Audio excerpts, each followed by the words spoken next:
Hello viewers, আসসালামু আলাইকুম। Welcome back to my channel kitchen বরিশালে সবাইকে স্বাগতম। ভিউয়ার্স, আজকে আমি আপনাদের সাথে শেয়ার করব চিংড়ি মাছ দিয়ে কাঁচা কলা রান্নার রেসিপি। এখানে আমি 4টি কলা কুটে তারপর হলুদ দিয়ে ভিজিয়ে রেখেছিলাম। এখন ভালোভাবে ধুয়ে নিচ্ছি।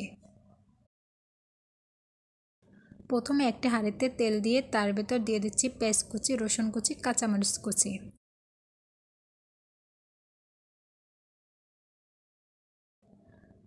এখন চিংড়ি মাছ দিয়ে তারপর লাল লাল করে ভেজে নেব।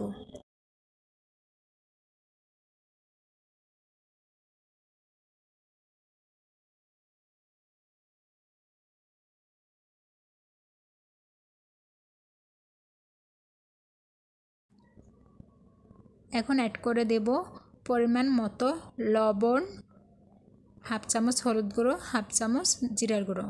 এখন পানি দিয়ে কষিয়ে নেব।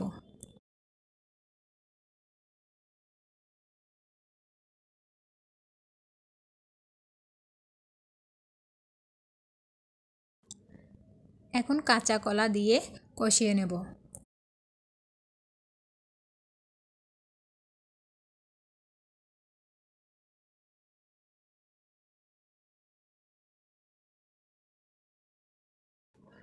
ভালোভাবে নেড়ে চেড়ে তারপর ঢাকনা দিয়ে কিছুক্ষণ ঢেকে রাখব।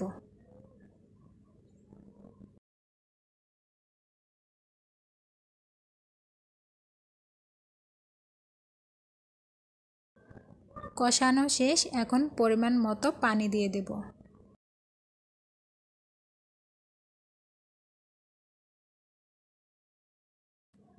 পানি দিয়ে দিচ্ছি, এবার ঢাকনা দিয়ে ঢেকে রাখব।